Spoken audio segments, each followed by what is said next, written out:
I really didn't like my May reads overall. It was a rough month. It was a bumpy month. There were some gems, there are a lot of myths, there are a bunch of DNFs, which is not normal. So let's talk about what I read in May.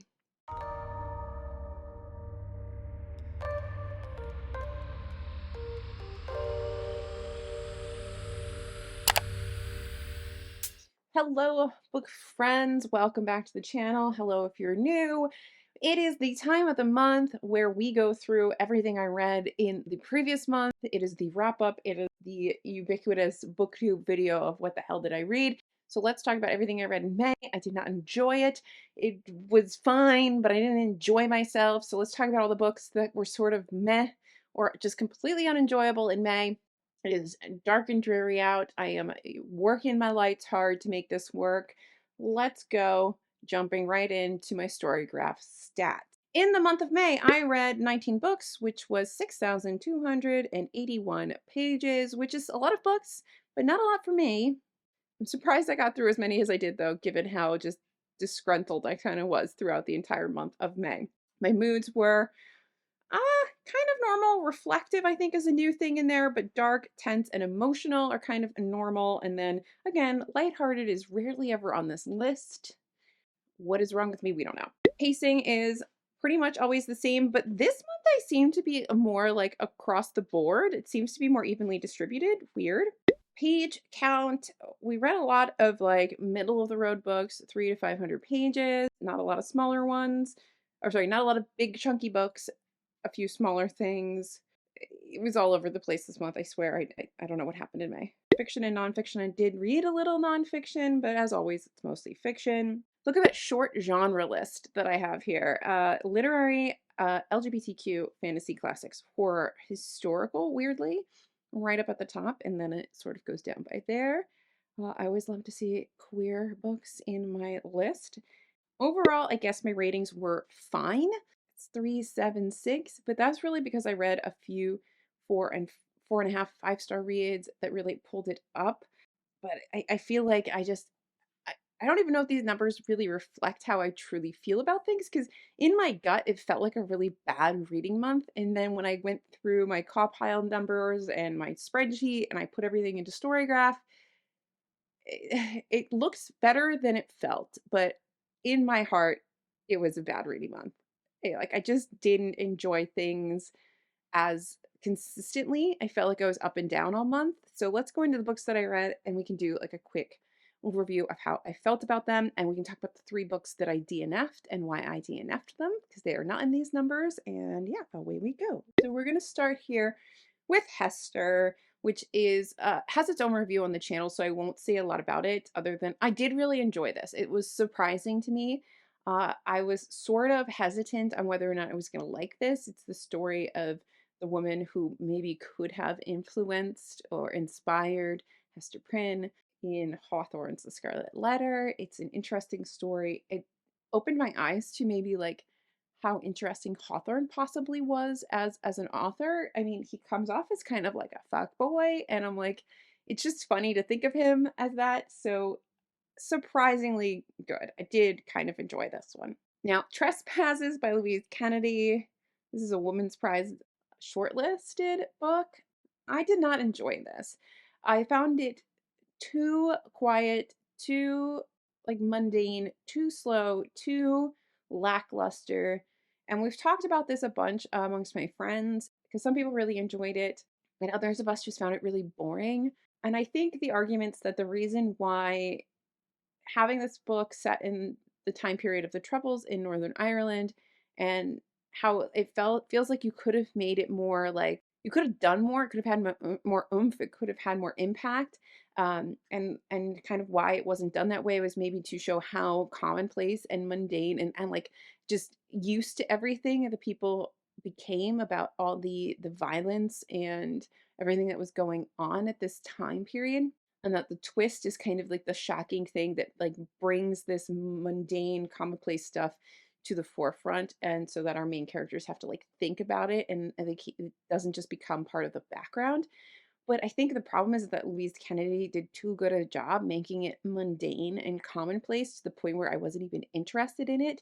And the fact that what's supposed to be kind of driving the story and is the framework for the story is the fact that our main character is in this relationship with somebody she really shouldn't be in a relationship with, and it's not a great relationship. And the thing is, it's like it's just boring. I know it's not a romance anyway, but the book is hanging on this romance and this relationship. If you don't want to use the word romance, this relationship between two people, and it's just boring. It's so boring, and that's my problem with the trespasses. Is that I feel like she just did too good of a job of making what should be a really emotional and impactful thing become part of the background of people's lives to the point where it became a background in my own brain and I didn't care.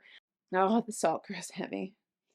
So I really liked this author's other book, Nothing But Black and Teeth, or something like that. This book had promise. You had evil mermaids, you have necromancy, you have creepy ass children. Can everybody please just take a second and remember the little children in the little gas masks in Doctor Who and how terrifying that is? Is there anything creepier than creepy children? No, I don't think there is. Give them a British accent, done. The most terrifying thing you're ever going to see. But no, no, no, no, no. This book, it tried too hard. The language was too overdone. It felt like the author wrote this with a thesaurus sitting next to them. I just, I was so disappointed. I wanted to like this because the pieces make sense and the pieces are things that I like and it intrigued me and it just fell short and I'm so disappointed. Post Traumatic by Chantal V. Johnson. I have picked this book up at the bookstore and put it back so many times, and I'm so glad that I've done that because I got the audiobook from Libby, finally listened to this, and I was expecting something else. Uh, this just became, again, repetitive and kind of boring. I didn't connect. It just was kind of lackluster. There were moments that were fine, but most of the time it just felt like a book that was there. I didn't really connect fully. I didn't care too much. Like it was fine. It was a fine book. But I guess I was expecting kind of like the moments that I have when I read like Lily King or something or Otessa Moshfegh, where I have these sort of like broken woman narratives or these traumatized woman narratives or these raw woman narratives that I connect to and I feel something and I understand their rage or their sadness or their whatever, and I just like it it was fine. Stoner by John Williams again has its own review on the channel. This was an interesting read. I did enjoy it. I think it is a very good book that I think if you a lot of people in the comments have been like, "Oh, you made me want to read this. I've had it on my shelf forever." I think it's the kind of book that if you have access to it, I would grab it and pick it up, and you'd be surprised by how just like beautifully written it is and how it is a very quiet story that is you kind of keep reading. It's very you want to know about this guy's life, even though it's really mundane. Like, here we go. This is like the Louise Kennedy thing. Like, this is a book about like nothing really other than this guy's mundane life and how like mediocre he really is and just normal and all of that. And you want to read it. Like, there's just enough normal spice sprinkled out through to make you continue to read it and not feel bored. And Louise Kennedy kind of just went too hard into the mundane and yeah. So like you can do quiet, you can do like background, you can do putting your traumas into like, on the back burner or letting them become commonplace in your life to the point like so that they're not like spicing up the story in a way that is still spicy to the reader. And by spicy, I don't mean like sexy, I mean spicy like I want to read it. But I'm babbling now. But yeah, this really good book. Read it, please. I would like to read some of his other works to see how his other writing is. For Read the Booker with Dee Dee Reads, we did After Sappho, and I'll be honest with you, I have no idea what this book was about. There were moments that I was into it, and then there were other moments where I was confused. It's narrative, it's like narrative nonfiction, fiction. I don't think I got it. I think I read it too quickly. I think I need maybe sit with it more. I liked some of the I liked when Virginia Woolf was in the story because it was a person that I actually knew and could kind of understand what was going on, but overall, I just kind of let it wash over me. It was a book I read. Yeah. The Hollow Places by T. Kingfisher was just fun. This was a good time. Please read this. I will recommend any T. Kingfishers. They are fantastic. I predominantly listened to this on a couple walks this month. It's just a good time. They're all have this element of humor mixed with like sci-fi or horror or fantasy or something like that. All of her books, and they're just enjoyable. They're a good freaking time. Hollow Places was phenomenal too. I still need to get to Thornhenge, which I have somewhere around here, which is her new book that's coming out soon. I also listened to on a bunch of walks my first Margaret Atwood, which was Oryx and Crake, and I did enjoy this. I got the second book off of Pango, so it's floating around here somewhere, so I can read that in the next couple months. And I found this really interesting. I did really enjoy the writing. I can see why people really like Margaret Atwood, so that I think this is a good entry point for me into Atwood. I'm enjoying this story and this discussion of like genetics slash eugenics and creating things to better the species and like eliminating other things and all of that genetic modification and engineering that is going into Oryx and Crake. And I really, really want to see where this goes in the story. One of the things that I find really interesting is this whole idea of eugenics, and not in like a like I like eugenics way, but I find it really fascinating that people really think like this. It's a topic that whenever it's introduced into especially like a sci-fi narrative, I will be interested in it because I think it's fascinating how there is almost this desire that's kind of commonplace in man to want to create some sort of perfection or like beat nature, or if I just combine these things in the right way, then I can become the most superior being. And like no being is like this, right? Like dogs don't do this. They just exist, right? And love themselves. So this is this weird human trait that I find very fascinating, and that kind of gets like, explored in this. So this was really good. This was good. This made me happy. This I found on a whim because it was I saw it on like an Audible advertisement on like Instagram, and I had to get it because this title is so ridiculous, and I actually really enjoyed it, and now I need to listen to more from this series, but it's The Utterly Uninteresting and Unadventurous Tales of Fred the Vampire Accountant. This was fun. I'm not gonna lie. This was a good time. It was like 5 or 7 short stories about Fred and his girlfriend, who is like a demon hunter. She's kind of like Buffy, and he's like this dorky, like not that interesting. He's totally uninteresting. Like the title says, accountant, and they just have these like capers and things get revealed at the end in the last story. It kind of ends on a little bit of cliffhanger. I need to know where it goes from here. And they're just fun. They're just a good time.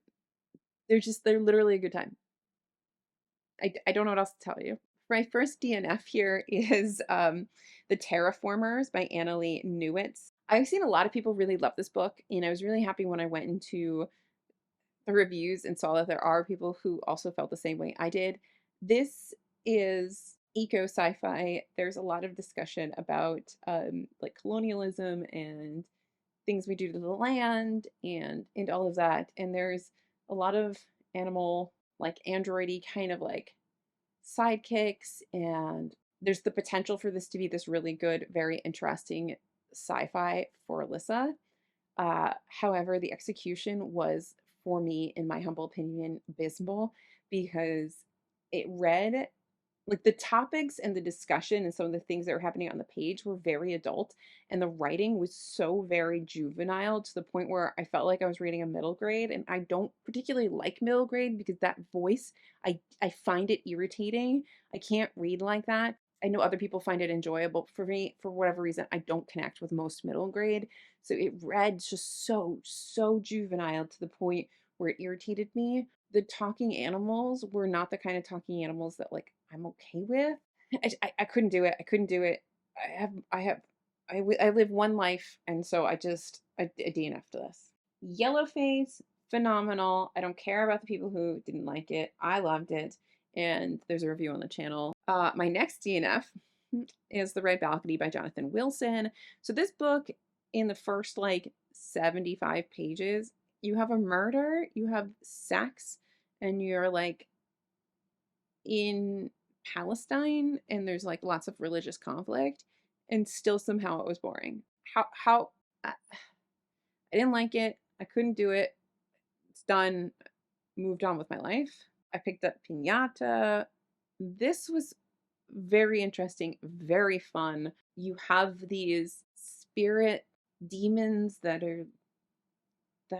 possess this woman's child. There's a lot of talk about religion and in Mexico and things that were done to like the native cultures when the West came in. It's very fascinating. It's very interesting. It could have been a darker book. It read a little, again, this read a little bit more juvenile than I wanted in a horror like this, but it didn't do it to the point where it was off-putting to me. There was still some grit and like gore, but mostly this is a story that has horror elements that isn't horrific, if that makes any sense.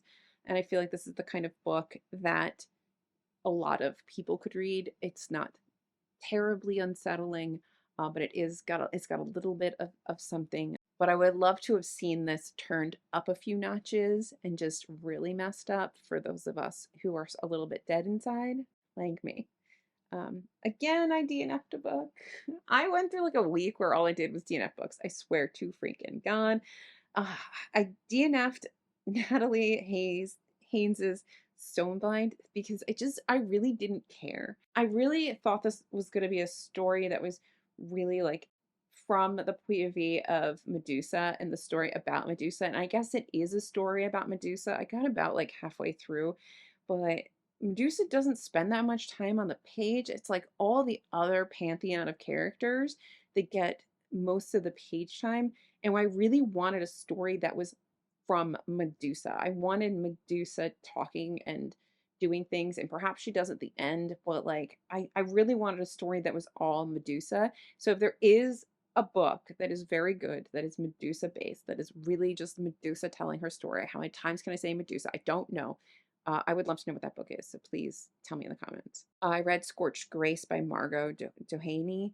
Duhay, I can't say this name. Because Books and Bow loved this, it sounded really interesting. We've got this like chain smoking, tattooed punk rock nun in Louisiana, and she solves murders. And this is the first book in a new series, and this was just a good time. It is fun, and when you got the backstory of how this like punk rock tattooed up lesbian nun ended up as a nun, it is such a dark backstory. I love it, and I cannot wait to see where this goes. She is teaching guitar in this parochial school down in New Orleans, and there's a fire. There's these fires that keep breaking out. It's crazy. There's secrets. There's duplicities. There's just the backstory. The backstory for our detective nun is just so good. I recommend this. If you're just like, you know what I need? I need a light mystery. Get this. Do this. So good. I finally read Akweke Emezi's Dear Centurion. I know I'm saying it wrong because in the audiobook it is said by the author themselves, and my mouth is not making the sound, but we read this for my Patreon, and this book, I feel like the discussion wasn't even as good as it should be for this book because I cannot articulate how much I loved this, how moving it is, how sad it is at times, how uplifting it is, and powerful and inspiring. I love the structure of using these letters for Akweke Emezi to tell their life and their struggles and their successes and their inspirations and all the things that kind of had like shaped their life until, the moment of publishing. It was fascinating. I really, really, really enjoyed this read. I like gobbled it up. It was so good. And highly recommend it if you have not read it yet and you are also like me working through Akwaeke Emesi's like entire catalog. For Mr. Misery May, I did read Jude the Obscure, and it was pretty mid, mostly because I don't feel like it was as miserable as Tess of the Dupervilles. I mean, it is very sad. I'm not gonna like it is very sad. People die. What I like about Thomas Hardy is that Hardy will talk about subjects that are things that really wouldn't be talked about or you don't feel like would be talked about in the Victorian time period.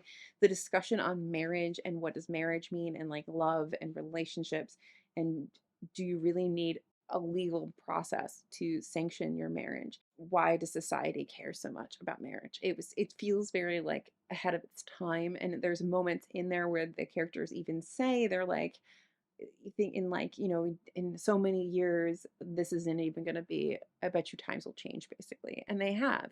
It was very interesting. I really related to Sue until Sue decides to go back to her husband, the first one, but all of her discussions about marriage up until that point, I really felt for Sue. I really, people are constantly asking me why I don't get remarried and I just don't understand why I need a legal document. Perhaps at some point we'll do it, but like it's not high on my list of things. I'd rather just cultivate a very nice partnership. But that seems to be something that's like society still sometimes just doesn't understand. It's very interesting. That discussion I really loved. And then for fun, I read Exalted by Anna Dorn, and I listened to this, which please do not listen to this if you decide to read this, because it is the worst audiobook I have ever heard in my entire life. There is no excuse for it. It is terrible. It is allegedly actually done by a real human being, though it sounds like it's done by my iPhone, and it's awful. But this is the story of two women. One is this like 40 something year old like drunk lesbian lady who I swear is a predator, and the other is this young woman who's like in her 20s and she does horoscopes online. She has a horoscope meme account and she is just kind of lost and trying to like make money and become an actress and like find her way in the world, and she like has a best friend that's a stripper and like and their paths kind of all cross in this really twisted way. There's a great twist that you see coming, and then when things happen you're like really cringing the entire time. It's good. It's a fun time. It's a really good buddy read. I would read it with friends. It's a good summer read. It's a good like just fun time read. So yes to this. I read Spring's Arcana by Lilith St. Crow, which is the first in a duology. The second book is also out this year. These both came out this year. So I wanted to get this first one in so I could read the second one in a couple months. So this is a Baba Yaga like retelling. It is interesting. It is, but it is not as well executed as I would like. I always felt like I was missing something, but I kind of still want to finish it because it is just a duology, just to see if like the two together completes it and I feel better. But we basically have almost Persephone like character whose mother is dying and she has to go to Baba Yaga. She doesn't know it's Baba Yaga, and she goes to Baba Yaga, finds out it's Baba Yaga. She makes a deal with her. She has to like find some things that her mom has hidden, and then when she has those things, she'll save her mom. But her mom is basically like, if we save the mom's gonna eat her to live. There's this like demon guy that feels like there should be like a romance going on, but isn't going on. But it feels like there should be romantic tension. There's a lot of like kind of gods and demons and monsters. There's a lot of like weird playing with time and travel, and not like back and forth in time, but like instead of like driving down a highway, they can like jump through space and like time like a bunch. It's a weird book. I didn't hate it. I didn't love it, but I still want to finish it. If you've read Spring's Arcana, I need to know how you feel about it because again, I just felt like I was kind of missing something a lot of the times while I was it just felt like I missed something. Like somewhere it just there was like a key piece of information that if you just gave it to me, more of it would make sense. And I'm hoping that I get that key piece of information in book 2, but I don't know. And I also hoping that this like relationship that I feel like should be happening is happening. I finished Lord of the Rings, which I have a reaction to just my overall experience with Lord of the Rings somewhere on the channel. I did that recently. And overall, I really did enjoy the experience. It's not like my favorite fantasy read. I'm not going to become some crazy Lord of the Rings nut super fan, but I did enjoy it. I really like knowing this I enjoyed the experience. I'm glad I did it. I will definitely watch the movies again. I don't know if I'll reread the book, but I did enjoy it. I read Crime and Punishment. There's should maybe be a fuller discussion coming, but as just a hint of my thoughts on Crime and Punishment, uh, I think the crime was too short and the punishment was too long. I think the women were done very poorly in this book. I think it was a little melodramatic for my taste. I felt very unbalanced in a lot of ways as a story. It was very mid, like I was super into it in the beginning, and then my interest really waned as we went through. I'm hoping we can get our discussion together so we can really hash out my final thoughts. But yeah, I was sort of underwhelmed by Crime and Punishment. And then finally, I have Mayfly by CJ Lead, which is I have a review that I filmed that I need to edit it and I don't know when it's going to go out, but it comes out. Mayfly comes out this month in June. It is, how do I describe this? It is like an erotic horror. It is very messed up. It's got a lot of satire. It is the turned up a notch that I kind of wish uh Pinata had been in terms of just like grit and gore and really going for it.